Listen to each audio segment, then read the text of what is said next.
اول آخر یار حقیر سه ایمان خاموشی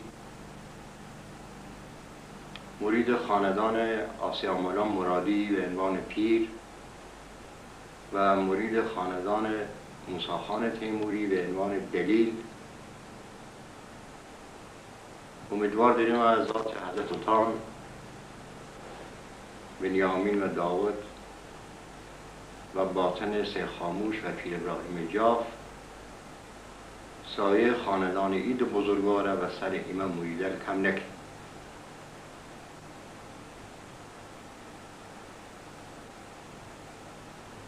بحث امروز راجع و روزه مرنویی و همچنین روزه قبل‌تاسی، اما در حال حاضر و نظر کلامی بیشتر و حال و هوش روزه مرنویی آنچه که کلام فرمایش کرده صحبت اهیم. قبل از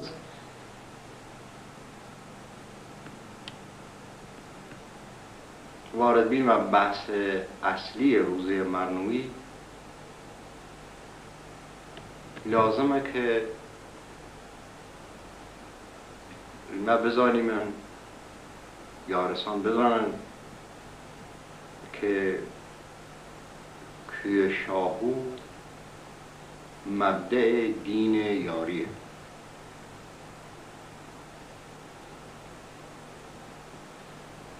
که شاهو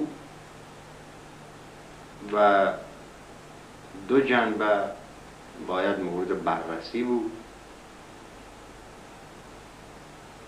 یک جنبه معنوی، آنچه که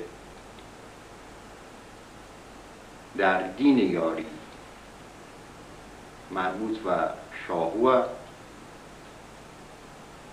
و یک جنبه جغرافیایی و موقعیت محلی کوه شاهو. به طور کلی در دین یاری 7 کوه مقدس داریم، آنچه که کلام مشخص کرده. این 7 کوه مقدس شامل شاهو، اولی شاهو، دومی بالامو، سومی دالاهو، چهارمی یافتکو، پنجمی نواکو، ششمی شندرکو و هفتمی سرندیلکو یا سرندیبکو و نام کلام یاری اشاره بیاد.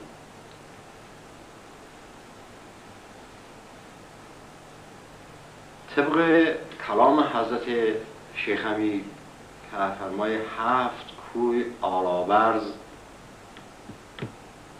آلا و معنی پرچم، 7 کوه مقدسی که پرچم افتخار دین یاری حسن ملی 7 کوه.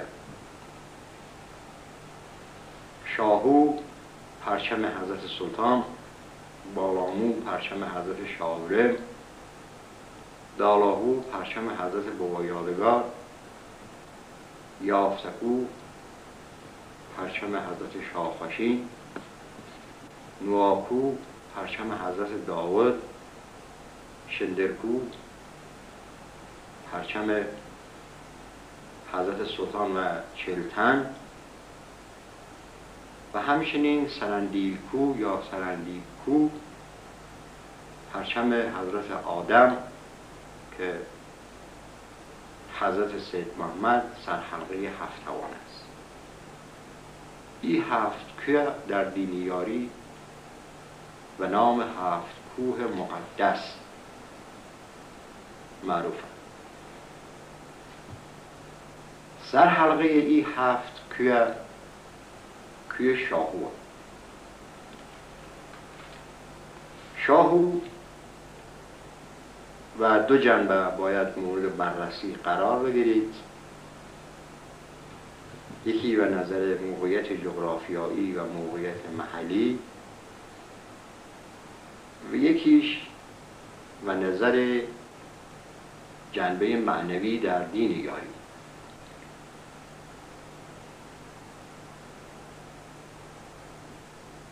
کوه شاهو و نظر جغرافیایی و موقعیت محلی جز رشته کوه زاگرس در منطقه غرب کشور در استان کرمانشاه در منطقه پاوه قرار گرفت. تقریبا هر روانسر کوه شاهو شروع تا نزدیکی دعا.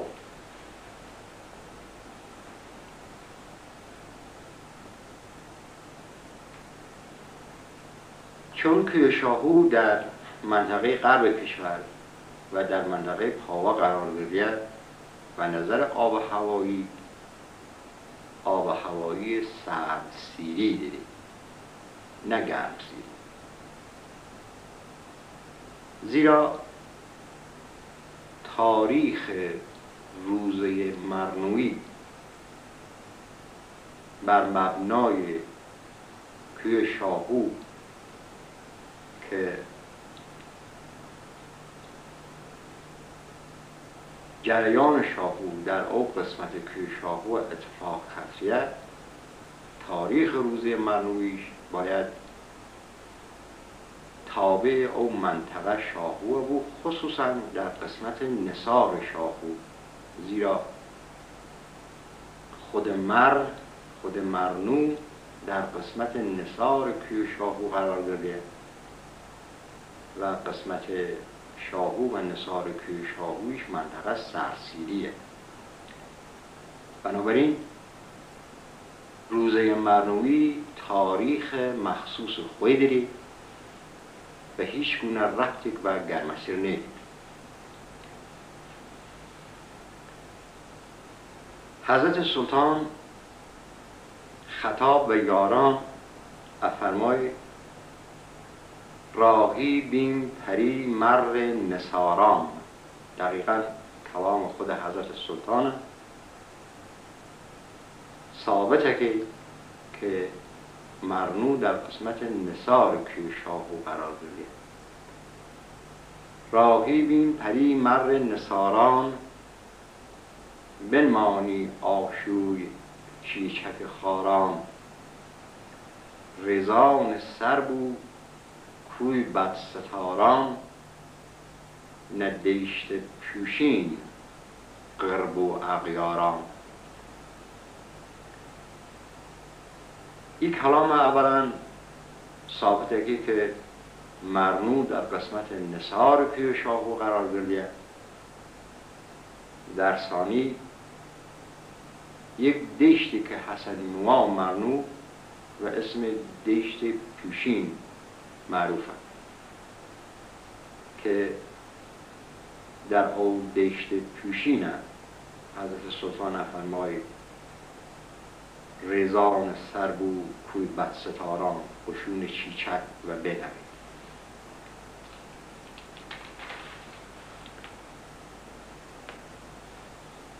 جنبه دوم،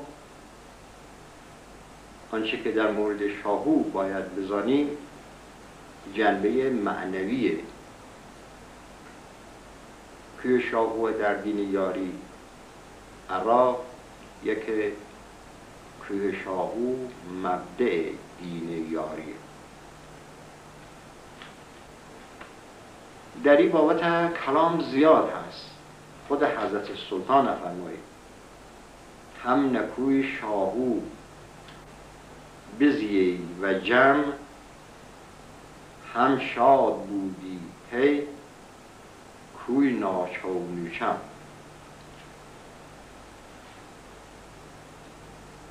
در دیوان 66 غلام شاید بیش از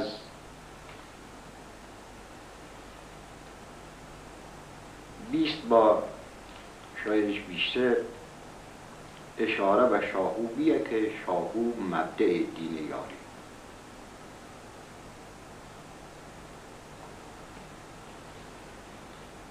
تقریبا 7 دلیل وجود داره که شاهو مبدأ دین یاری است. دلیل اول، اولین بار حضرت پیر بنیامین و حضرت داود و حضرت مصطفی و حضرت رضوان ارا پیدا کردن حضرت سلطان قدم و شاهو کنه.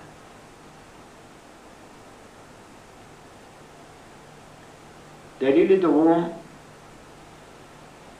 7 توانه ارا اولین بار در جمع ای چواریار در کوی شاهو یکه گرفت. دلیل سوم، اولین بار و اولین نیاز توسط 7 توانه در کوی شاهو، در جمعی که نیانه و کوی شاهو دعای رید. دلیل چهارم، شاهو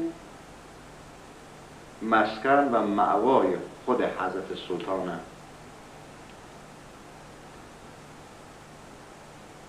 دلیل پنجم، زادگاه حضرت سلطان شاهو.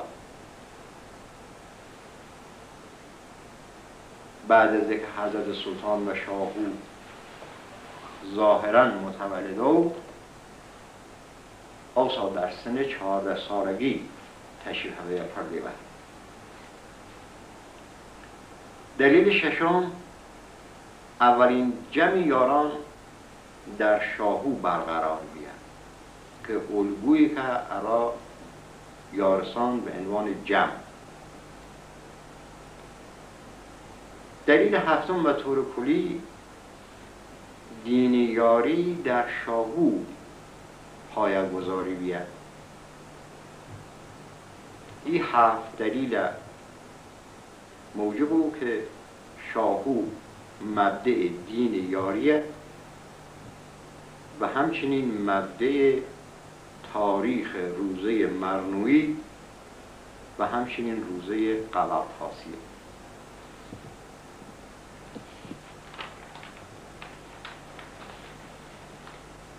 به عنوان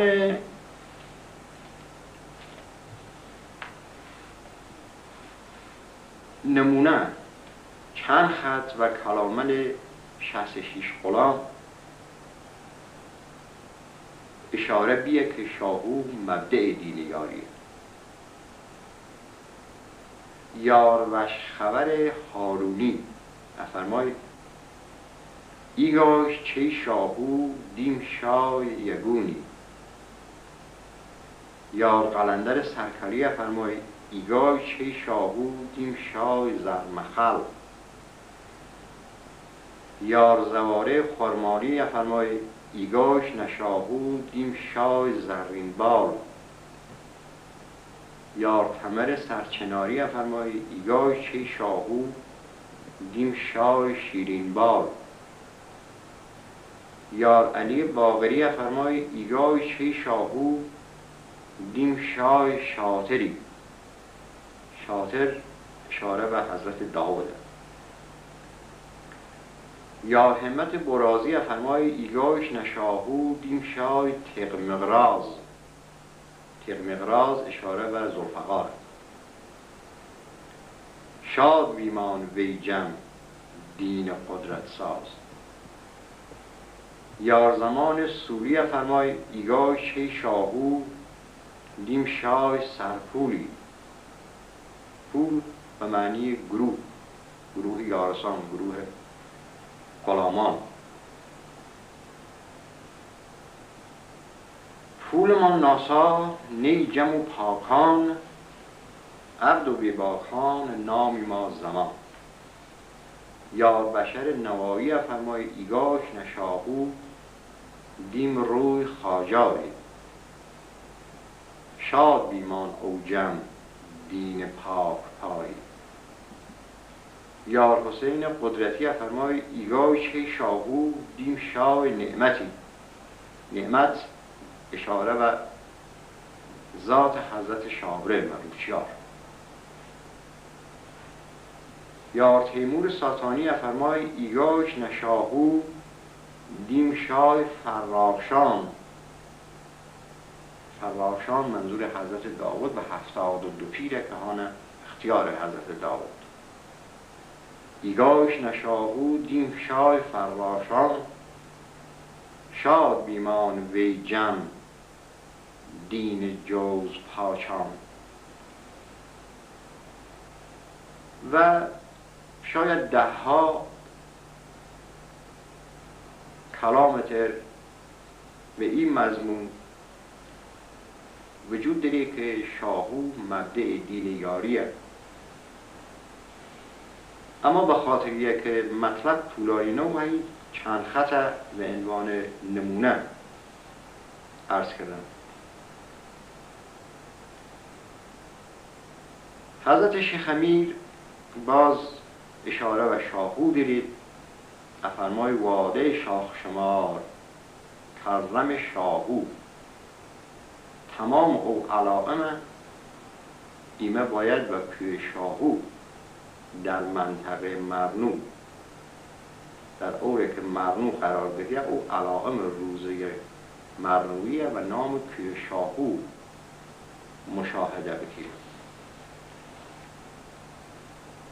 مشابه کلام حضرت شیخ امیر کلام حضرت نوروز و درویشر حضرت آصف براخه فرمای مرو ترجمان دعوای دور نو. دور نو منظور اشاره و مرنوه. کلو کوشر مرد سراسو. تمام این کلامه را شاهد بریسه که شاهو مبدع دین یاریه. بنابراین او علائمی که راجع به تاریخ روزی مرنوی در کلامت اشاره بیه باید به کوی شاهو مشاهده بشید.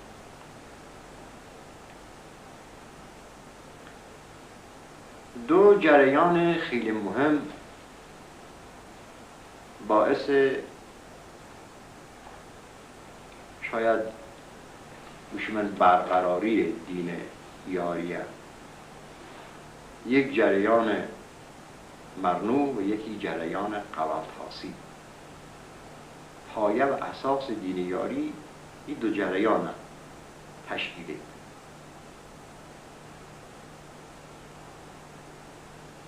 در مورد قوالتاس البته چون مورد بحث نیه فقط اشاره او که حضرت سلطان فرمود هم ای ریاضت چی مرنریا رای قوالتاسیم مو هم بو و را بدهی پیشم ای روژو یرا. یرا یعنی سه روژه.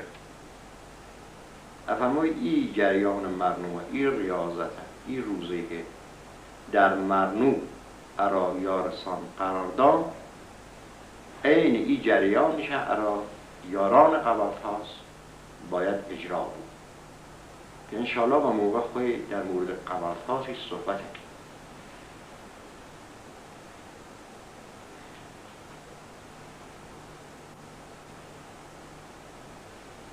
مرنو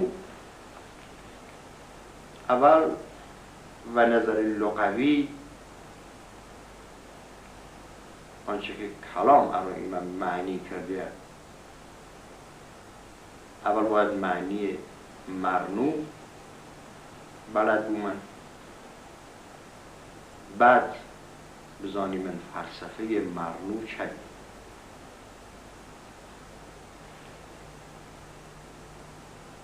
برخلاف آنچه که حسب ذهن ایمه نو و ایره و معنی تازه نوی در مقابل کنه.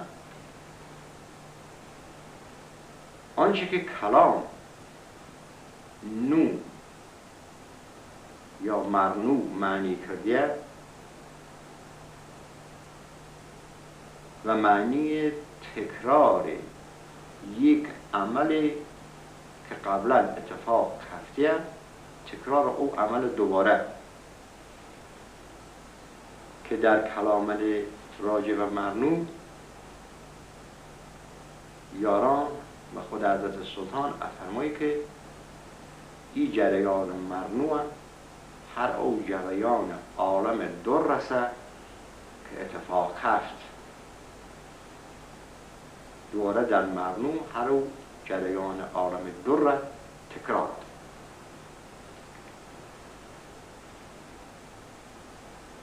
در این بابت حضرت سلطان فرمایی وقتی که وارد مرنو اون حضرت سلطان خطاب به حضرت پیر بنیامین فرمایی روتاف آمای می روتاف حضرت پیر بنیامینه در برزنجه اسم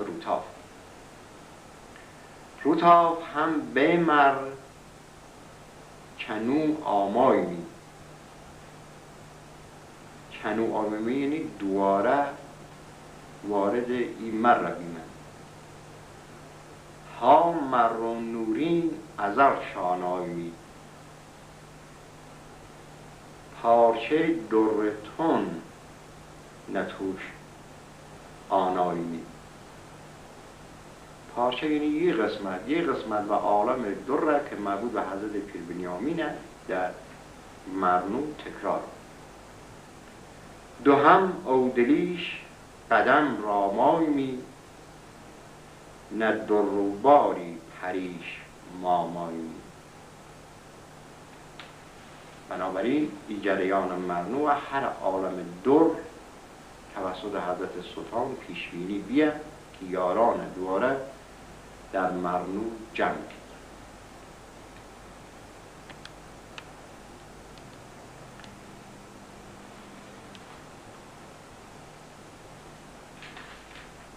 در مورد مرنو چند نکته باید در نظر بگیریم. یکی به نظر موقعیت مکانی، یکی به نظر موقعیت زمانی و همچنین و نظر موقعیت معنوی مرنو.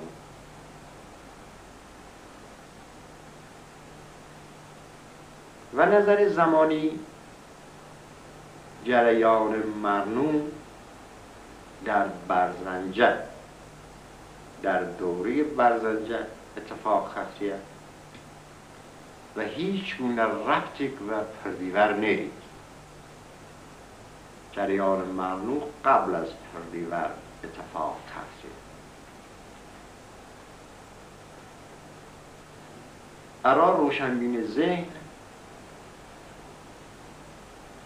طبق کلام دین یاری اولا مجموعه است، ثانیا استمرار.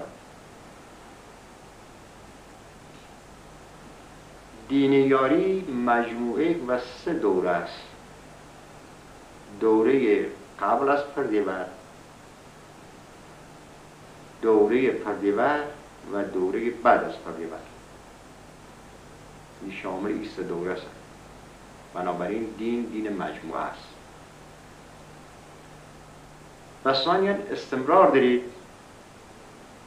یعنی دین یاری الانش استمرار او جریانه لیک که او شرط و شونه او آداب و ارکانه که قبل از پردیور و زمان پردیور و بعد از پردیور توسط بزرگان دین ماندریاست، الانش هر استمرار او زمان است.